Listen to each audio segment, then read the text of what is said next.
欢迎收看关键时刻，我是钟道和。今天川普说他在2到3周内他要撤出伊朗了，甚至伊朗总统也说我们要终战了。结果，这不是开玩笑的哦。你可以看到一件事情，今天石油的价格马上就跌了下来，而且你可以看到世界的股市也完全涨了起来，尤其是我们台股，你看到台股今天第2大涨点出现了1451点，而且更有趣的是什么？现在全球都把川普封为什么？现在你想要把自己当成海贼王或是航海王吗？你看到这一张照片，为什么会有海贼王照片？因为川普直接跟大家讲说，伊朗已经被我打烂了，被我打烂之外，你现在要石油的这些国家，你们自己来拿吧。这个大秘宝你们要自己拿得起来。它里面点名非常多的国家，包括英国、包括法国、包括了中国也是。尤其对中国讲的这一段话特别的酸。他说我不会再去管它了，因为那些国家像是什么中国会自己开着他们漂亮的船过去加满油，然后离开。他们会自己照顾自己，我们没有理由去做这件事情。为什么我会说特别酸？因为在同一时间，美国的中国问题特别委员会他们拿到一份新报告，这份新报告里面写得非常完整。原来中国在2013年到2025年的这个时间点，原来美国扣了中国的9艘的影子油轮，这影子油轮都是从伊朗运过去，运了多少桶？2000多万桶，现在完全都被揪了出来。所以当今天川普要大家来大秘宝，来自己去伊朗自己挖石油的时候，中国这时候才突然跳出来，他跟巴基斯坦一起发了声明，5点的声明。这5点声明不痛不痒，显而易见的事情是什么？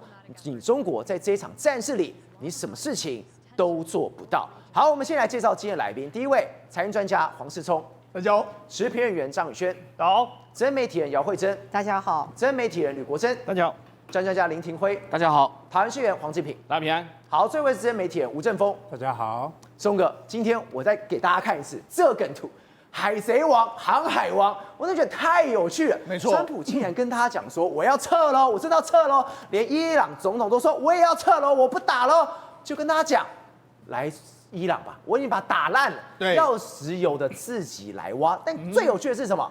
为什么要点名中国？他真的把中国看不起吗？对，没错。实际上，目前为止来说啊，伊朗，这个说伊朗的方面来说的话，似乎是有停战的可能性。为什么这样讲呢？川普他前年不是说吗？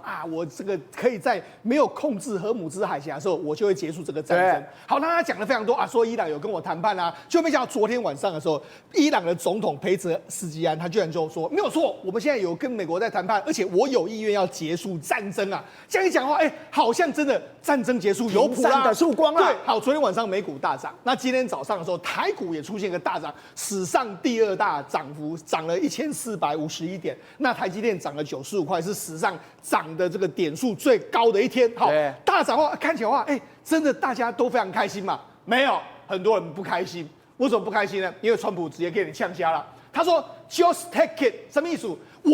荷姆兹海峡我不被灌啊，对，反正那个我们美国没有用那些荷姆兹海峡没有关系。他说你未来呢，他认为荷姆兹海峡会开放。那如果你们要荷姆兹海峡，你们要有的话，你们自己去运，自己我不会管你。对，他点名了很多国家，他说英国你要燃油的话，你要自己去拿，不然你可以跟美国买。对，法国也是一样，欧洲国家都一样。好，那还点名的这个所谓中国，他说去荷姆兹抢燃油吧，把燃油拿过来啊。他说我们不会再去管它了。因为那些国家像是中国，中国会开着他们漂亮的船去加满油，然后离开，他们会自己照顾自己，我们没有理由去做这件事。所以呢，他现在已经讲得非常清楚了，我没有要管荷姆兹海峡，拎到的代志哦，你们按照你该退哦，你们呢，你们自己去抢嘛，你们要怎么样抢就怎么抢，对，我不管这件事情了，就这样一个状况。好，那所以我才说。现在有人紧张了，你玩真的？我以为你只打嘴炮。对，那中国现在也赶快啊，怎么办？我要赶快插进来这件事情里面了。他现在原本不是就说，现在这个巴基斯坦的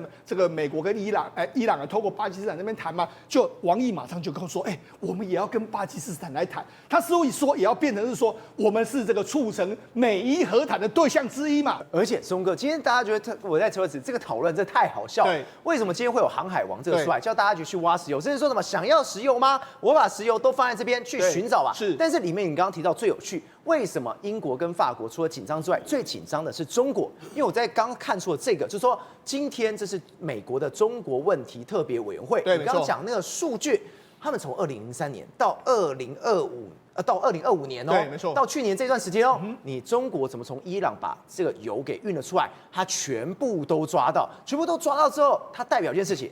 你又要来用这种方法在伊朗玩，对，没办法。你有种，你有办法的话，你真的要跟航海王一样，一起过来这边挖的。没错，海贼王现在的目前来说哈，他放下一切，虽然说他可以控制整个海洋，说啊不管我，反正我不管荷姆斯海峡，你们要去的话，我把石油放在那边，你们自己去找吧。所以今天有非常多梗图出来哈，那我就讲谁最要找。第一个时间当然是中国。对，这个报告里面讲得非常清楚，他说荷姆兹海峡的油几乎都是运到中国的。好，他说从2013年以来的9艘船已经向中国运了超过2000万桶的伊朗原油。好，他甚至还出了一张图，这个图是什么？这个图是中国各省，这个不同颜色是不同省份哦。你看，在2023年的时候输了这么多，然后2024年、2025年是略低，但是你看这个之前是节节高升的，也就是说，事实上这很多油呢都是卖到中国去。对，好，那现在呢？这个川普一声就说：“哎，我不管你们了，你们自己去管你们自己的这个所谓有这个输油管线吧。”所以目前为止呢，会非常担心。那为什么中国非常担心呢？赵尔，我们记不记得在一开始战争的时候，王毅不是有打电话给这个伊朗，伊朗就说啊，没有问题啦，我们可以让你的船一定可以过的啦。对，那我们甚至还考虑说用人民币计价，对不对？现在都没有了嘛，不用人民币计价嘛。而且现在，我们不是讲过很多不一样的画面吗？就是说。原本是说中国的这个船继续运行，对不对？这是在这个约莫是3月17号，对。就没有过了没多久之后是怎样？这个他们2艘船货轮本来要过荷姆斯海峡就回来啦。这什么时间点？3月27号。对，原本才10天而已。对，没有10天前全世界不能过，只有我能过。对，10天后全世界可以过，只有我不能过。对，所以我就说，那这10天出了什么问题？对，这10天显然呢，这个伊朗应该有打电话跟中国说，阿伯利哦，把我占走起来啦。比如说我要飞弹这样，你都没有给我，好，没有给我，他就跟你翻脸。所以到27号他已经翻脸了。对，那你想到这只有翻脸，就只有这样的不让你过船而已啊，没有问题啊，哈，就没想到呢，赵尔不是这样。你看这今天有画面出来，我们不是说吗？他去打一艘科威特的油轮，对，那科威特油轮就跟你说，我这是被送给中国的哦，你看就给他打，你看这个现在画面就出来了，你看这个油轮被打成这样，对，有一个洞那就飞弹就直接这样炸过去直接往它最核心的地方炸下去，炸下去，就是等一下，这是中国的油船，你到底是怎么一回事？所以你看变成是这样。好，那为什么会有这个转折？我们讲从3月10号，3月17号到3月27号，中间到底出了什么问题呢？我有一个可能性是什么？美国跟伊朗已经在谈了嘛？对，美国在伊朗谈的时候呢，搞不好这个中国，伊朗就说好了，那我表达诚意嘛，那我就让中国船不要过去嘛。这样的一个状况啊，因为他也要对川普要有交代啊。这就是川普说的礼物。对啊，礼物根本不是船只要过去，我要看你怎么去弄中国。对啊，所以有可能是这样，这当然是我们这样认为。不过目前为止来说，你看中国为什么会急了？就是说，如果假设川普真的杀手的话，那搞不好中国船会不会能过？不知道。尤其是现在假设是新的伊朗政府上来的时候，过去伊朗的政府跟这个中国关系是不错。对，你怎么知道新政权会怎么样？新政权如果完全变成是亲美政权的时候，那你怎么办？所以这也是为什么中国要来参一咖嘛。他也想说，那我也来参一咖。因为现在已经讲，川普说要撤了，甚至伊朗总统也说要中战。对，就在中战这个时刻，大家要把他的角色给拿出来。对，在前期闷不吭声的中国，对，什么事都没有干的中国，对，突然跟巴基斯坦他的大腿给他抱上，对，就说，我们一起发点5点声明。是，这5点声明里面，哇，我讲的非常的多。简单的说啦，这是有点像挂丢啊不的这种感觉，就是说，大家都已经谈的差不多嘛，有在谈，中国确定有在谈，那我一定要出来说，收割仔，我也有在谈哈。那这为什么？你看，这王毅同巴基斯坦的副总理兼外交部长他们会谈什么？他们说，中方支持期待巴方为这个缓冲局面降温，然后恢复还有发挥这个独特的这个重要性。这个过程不是很容易，但是巴方的就巴基斯坦的斡旋努力符合各方的利益。中方，我们中国愿意跟巴基斯坦共同努力，克服困难，排除干扰，尽快平息战火，创造和平机会，打开和谈之窗。所以呢，等于是说，他知道现在中国知道什么？巴基斯坦是一个管道啊，它是一个咖。对，他现在有在跟美国、跟这个伊朗在联络，对，那我就赶快贴上去说，那我们也是这样啊。所以这一次，假设未来巴基斯坦这个管道是真的谈成的话，中国就说，你看，我也是促成这次和谈的重要要角啊，还会分一杯羹了吧？对啊，所以就这样，他简单就是这样子啊。对，那他就说什么？那为什么他要选巴基斯坦？我跟他讲，因为巴基斯坦过去一段时间，我们必须说。他其实跟中国关系非常好，对。但是这一段时间呢，巴基斯坦跟美国关系非常好。我们讲过嘛，巴基斯坦目前的实质的掌权者是他们的国防部长兼他们的参谋总长嘛，他才是真正的主导者。但他现在跟美国关系很好啊，你看这巴基斯坦的这个外交部长兼副总理，他说什么？巴基斯坦非常高兴，伊朗和美国对巴基斯坦非常信任，那相信巴基斯坦能够促成美方的会谈。我们也希望能够美国高层继续保持密切联系，致力于为局势降温，并且寻求解决方案嘛。所以等于是巴基斯坦的确是个咖，对，因为的确是个咖之后，中国就来见他。就见他说啊，没问题啦，我们现在可以来这个参加，我们一定绝对发挥这个作用。所以我跟你讲，他就是假装嘛，其实我从头到尾都很用力啊，对，这样说。但是说真的，如果你看到前前后后话，他一开始都没有讲任何话，没有力，对，一开始讲没有任何话，因为什么？我跟他讲啊，因为你根本没办法，中国根本没办法担任一个调停者，对，因为你本身在伊朗战争中，你就是站在伊朗这一边，你怎么可能够调停呢？那巴基斯坦他本来就可以调停，那现在我跟他讲。他愿意出来跟巴基斯坦站在一起的话，伊朗看到这个局面，他觉得非常生气。你要调停什么？你要赞助我，你怎么会调停我们？好，所以我就跟他讲，目前为止来说啊，中国这一次的挂迪奥布来说话，应该是不会成功的哈。虽然即使后来停战的话，应该也不关中国的事。好，那除了这个之外来说话，赵文啊，现在其实对这个川普要不要中战，要不要停战？事实上，我认为川普是想要停战，他想要赶快撤出。好，但问题是有人不让他撤。谁不要他撤？现在有几个国家，以色列，然后还有沙特阿拉伯，还有阿联酋。阿联酋也要公民卖照，为什么？因为他们要把这个伊朗打垮为止。我跟他讲，是现在，大家不是都说不愿意去参战？阿联酋，你看沙特阿拉伯联合大公我说，我们要武力通航，我们要展现这个参战的意愿，所以他们现在决定要参战啊！为什么要参战？我跟他讲，事实上这个很有意思哦。过去阿联酋跟伊朗的关系不差哦，为什么伊朗关系不差？你看，这是之前不是被干掉的这个拉里贾尼吗？对，拉里贾尼前几年还去这个阿联酋访问呢。为什么？因为他们当时要促成他们跟美国的会谈，所以他来到这个地方，就没有后来的。你看后来怎么样？真的之前的时候，美国跟这个伊朗要会谈的时候，很多都是透过阿联酋这个地方。好，所以那我们过去几年来说的话，阿联酋也是包括说像伊朗很多革命卫队都把钱放在阿联酋嘛，对，所以过去他们本来是很好的关系，就因为这一次人家阿联酋不是被炸得乱七八糟，他觉得你安内对我是他们是一生命数。之前拉里贾尼他都已经去了，结果你被打得非常惨的，对，所以我现在已经翻脸的，对，所以你把我打得非常惨嘛，打得非常惨，然后那我现在怎么办？我就只好跟你翻脸的一个状况。好，那我讲他不是在说我要打阿联酋的这个，阿联酋不是亚马逊的公司被炸。帆船饭店也被炸，对，然后很多东西都被炸，所以他就他的这个炼油厂被炸 ，LNG 厂被炸，他想说我都不能够反抗，那我怎么办？所以他现在 keep 一兵，准备跟你打。好，那我们讲，事实上这个阿联酋的武器，事实上都买全世界美军数一数二好的，所以阿联酋现在准备要跟你开干的一个状况啊。好，我跟你讲，你看阿联酋拥有什么？阿联酋拥有这个深水港跟基地啊，它荷姆斯海峡里面有个据点啊，这些可以作为美军的这个夺岛的这个状况。然后他们还有一个规模小但是强大的空军，配备美国提供的 F-16啊喷射战机啦，然后他跟美国一起在伊拉克对伊斯兰国进行的这个空袭里面，还有所谓征兆无人机啊，还有这个炸弹，还有短程飞弹这些。都可以跟美国跟以色列一起参战，所以现在阿联酋说我来，我会怕。过去伊朗太强大，就好像说一个黑帮这么大，那我怎么可能跟他这个互相抢枪呢？但是现在这个黑帮已经快要垮了，他可能这个老大的手脚都已经残废了，然后这样，那我当然真的要开你一枪嘛。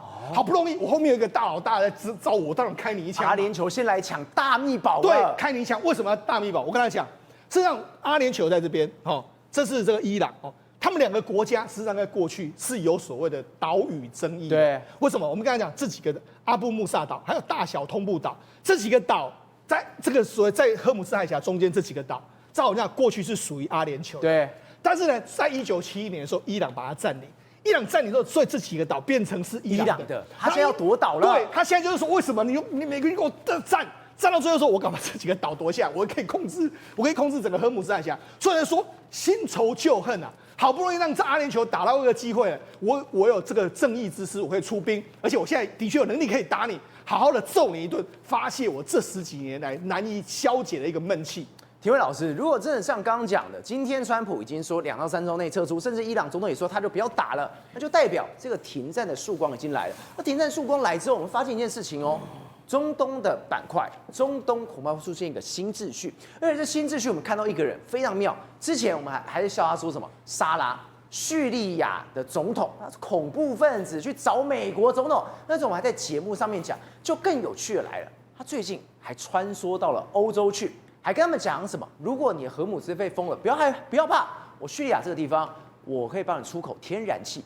我心想，这难道也是背后这川普在 push， 想要再借由把叙利亚给扶起来之后，要去改变中东整个秩序吗？对，你知道伊朗这个战争一打下去之后，整个世界全部翻转了哦。对，本来叙利亚，各位知道，叙利亚本来阿萨德政府是跟伊朗是好朋友，对。但是阿萨德政府是垮台之后呢，现在这个沙拉政权上来之后呢，他做了很多事情，就可以表示哦。现在整个美国跟以色列应该已经掌控整个中东的地区，而他现在呢也正在安排未来叙利亚可能在这当中来讲分一杯羹。你看到现在中国跟巴基斯坦在分一杯羹，对不对？但是叙利亚其实更厉害，为什么呢？记不记得好几年前我们都在讨论一件事情哦？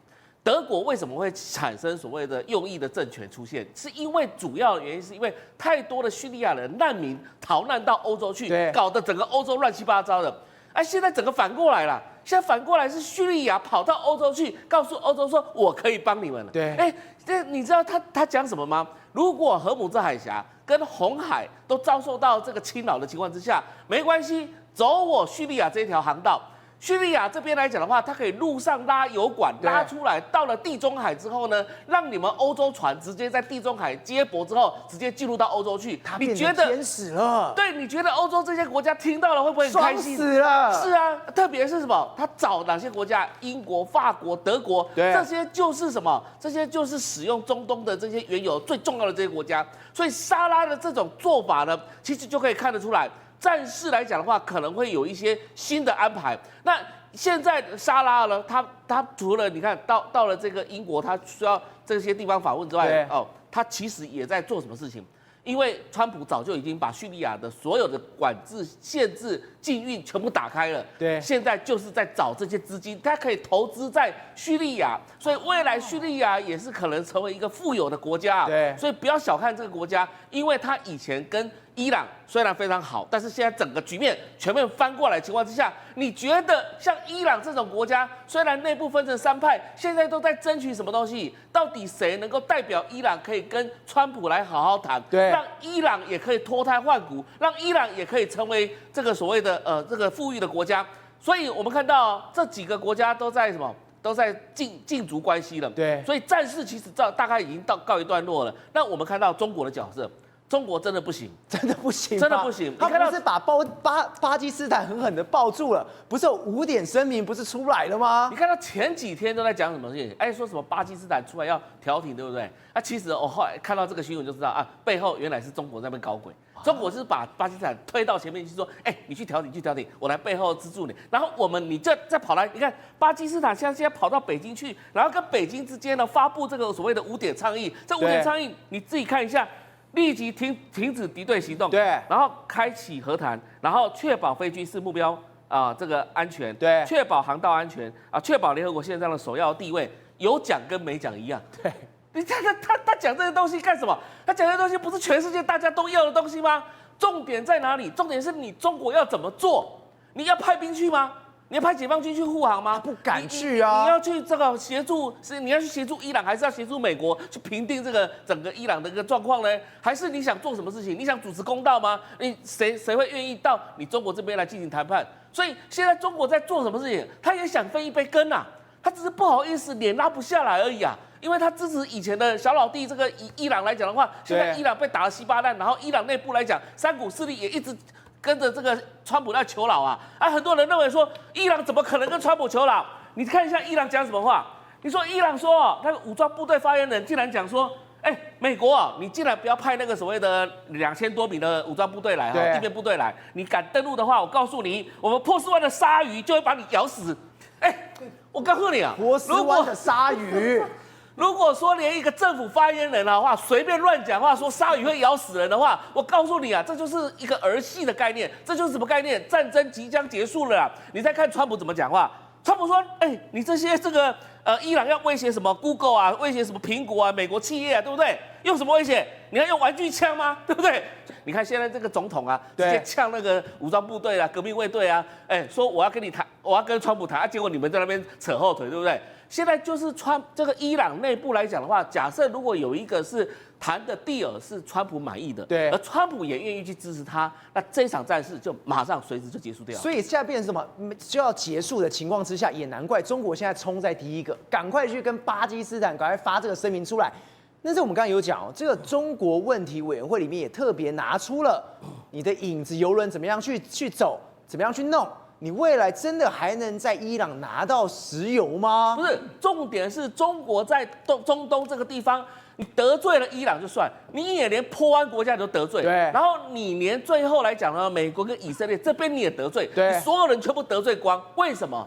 你想讨好人家嘛？但是为什么伊朗来讲的话，他没有受到你的帮助，他去攻击这些波湾国家啊？但是这些波湾国家又是你中国重要的石油的来源国，所以你今天变成里外不是人啊！你要挺谁？所以就代表说，我说过，中国的中东政策是一团乱，对，因为他到底是要硬是要帮伊朗，还是要帮波湾国家，还是要帮以色列？他自己都搞不定，他想要所谓的全部大家都讨好，但是这种情况在中东是不可能发生的。而现在你看到伊朗，他这个最高领袖被歼灭掉之后，整个伊朗，我想啊，很多的这些领导阶级，他们很想要让伊朗再次富裕起来，再次活起来。而现在来讲的话，中国真的就里外不是人，反倒会被伊朗看穿，而被伊朗赶出去。宇轩，我们最近都知道，中东现在是战云密布，无人机跟飞弹咻咻咻，每天飞来飞去，危险性非常高。但是我们也知道一件事情，非常多的亚洲移工都在中东这个地方。现在每一个国家都说，兄弟们、家人们回家了，该回家。但是我们看到这些画面，以色列还有满满的移工，哪里移工？中国的移工为什么不回去？甚至你看到那些画面，炸弹就在他的前方，炸弹就在他的在他前面爆炸，都在他头上面爆炸，为什么不回家？他说，回中国。那才是真正的地狱。照我这就牵扯到一个哲学问题了，就是你到底要作为一个人死去呢，还是要做牛做马的惨死？这是现在呢位在包括以色列、中国人所面对的问题。很简单，他们有没有在那边工作？有，而且工地附近呢有没有遇到战火？有。所以你看到当我们拿起手机来拍的时候，其实他的手是有点颤抖。为什么？因为你看到的像是烟火一样很漂亮，但是对他来讲，这些飞弹、这些导弹、这些火箭，随时很有可能会落地。就像这个画面，一个瞬间，嘣一个，有没有看到在他眼前爆炸？但是呢，没办法，为什么？他还是要留在这边，因为对他来讲，这个不是一个选项。我在这边好歹我当个人，我可以在这边领薪资。对，比如说像这个人说，你看啊，我做这个钢筋工，哇，这个2140元一天啊，不管怎么样，回到对比中国，可能他的薪资都是3倍、5倍，虽然也不多，但至少这边我活得像个人。但是他们都说，我们如果回去中国，都要变成什么呢？变成牛跟马一样得被操死，还没钱拿。最可怕的是什么？在以色列一天的工资竟然是中国1周的工钱。对啊，所以说我们讲，我当然死活都要做。所以你知道吗？最尴尬在这边哦，中国有没有提出他们的警报？每天在宣扬自己撤侨威武，每天在宣扬说自己多爱自己的中国人。中国公民尽快回国和撤离，中东形势安全持续恶化。以色列遭到导弹、无人机攻击，并且提醒中国人呢务必远离机场、港口啊。相关的机呢，我们可以打这个电话，我们会协助同胞呢进行登记跟撤离。结果呢，你去问中国人，他说今天吃饭的时候我收到了这个撤侨的信息，但是呢，我宁愿被炸死，我也不要穷死。而且真的不是我们在那边说，3月9号就有2名的中国建筑工人。真的在以色列被炸死了。对，而且不是只有一个地方哦，你不要说你们只会挑个案，不是呢，这是以色列的北部、中部，到处连他们的都会地区都有中国人一直被炸死。那你知道为什么吗？因为第一，中国人这个有多多，都在那边做所谓的基础设施这种建设的工作。再第二个，代表说他们呢都已经知道会空袭。你看3月25号，这已经打了一阵子哦，宣布撤侨，对不对？人还留在这边。那你看甚至是有这个以色列这个是中国人，那时候已经开战了，他还在笑，他也没有走。他就比这个人给你看，说，你看看这位大哥，他腰间有枪，对他带枪，他说你知道为什么我公头带枪吗？随时准备上战场啊！所以他们对于这种战争的概念，所以以色列的公头可能早上是要忙，随时人家真的杀进来，他真的也要杀出去的。对，所以你知道吗？刚刚你没有看到有一个画面，有2个中国佬然后在那边在他们宿舍，你知道他们在嘲笑什么事情吗？他们在嘲笑中国撤侨消息，他们说傻子才跟你回去，我才不要回去了，我宁愿在那边赚钱。所以你看，他们是一边看着电脑荧幕，一边讲说，你看，撤侨消息，然后另外一边根本悻悻然说谁理你？但是你仔细看他们的居住环境也不好但是还是比中国好。对，所以你知道吗？现在很多人在讲的这个事情，来，这是 BBC 所特别报道，说亚洲的，所以不止于中国，包括有一些马来西亚、菲律宾啊等等的，他们都来讨论一件事情，就是说，到底呢，在伊朗这场战争里面呢，我们该撤离还是说再留在这边？宇轩，为什么刚刚讲全部都是无人机，全部都是飞弹在上面，以色列的中文就是不想回去。我们刚刚你在讲，在中国才是地狱。那个钱太少了。对照，如果你觉得说呢炮火满天，然后呢整个烟消四起啊，然后人命躺在地上，那个叫做地狱。我讲那个叫做人的地狱。但是你知道吗？整个我们讲有6道轮回，还有一个道叫畜生道。在中国里面啊，他们会认为说这根本就是畜生道的地狱。为什么？来找活路。找活路，我们一般想的是什么？我今天要赚大钱，对，我今天要想办法呢做生意，我今天想办法获得更好的薪资。就他们不是，是名副其实的找活路。你看到这么多万头钻洞，你知道他们在干嘛吗？他们只为了一顿温饱。这个温饱是什么？3颗馒头加1碗豆浆，这就是他们的伙食。也就是你今天工作一整天呢，他可能呢你只能吃3颗馒头，以及呢1碗豆浆。对，那豆浆什么呢？让你可以继续做工。连你头上戴的安全帽，你有没有看到？每个都戴安全帽，你说哇，好有工业意识啊！不是啊。这个安全帽啊，一个才10块钱而已，对，根本保不了它的安全所以那个全部都塑胶，那个只是要应付政府用的。然后你如果一天付他100块哈，大概台币400-500块，400多块就可以了，可以支付他一整天10个小时，叫他做牛做马，叫他往东就往东，叫他往西就往西，你付他400块，叫他原地罚站都不要动，都可以。所以你想想看，这种劳动市场，他们都在讨论事情，这是在大都市这不是在乡下地方是全球各大都市都有这样的劳务市场。所以你看当他们我们讲跟台湾最对比的时候，他们不是很唏嘘。刚好有一个中国人，他们去访问到台湾的这个我们讲的做这种打扫阿姨，他跑到台东去了。对，去我们讲访问一个打扫阿姨，就打扫阿姨跟他讲说，我月薪是不是台湾人32000啊，32000块32000块，就他说7300块人民币。对比你看1周5天而已有周休2日3年之后还有10几天年假工作8小时就你知道吗？他们去跟他们对比，他说我们保洁1个月400，我们甚至武汉保洁2300，所以你知道2项对比没有比较没有伤害，出门在外会流落在异乡，肯定都有他们的苦衷。宏观取材，厘清真相，犀利精准，深入剖析，时刻掌握关键，新闻时事不漏接。老时段，新气象，我是钟浩和，关键时刻2.0，全新出击。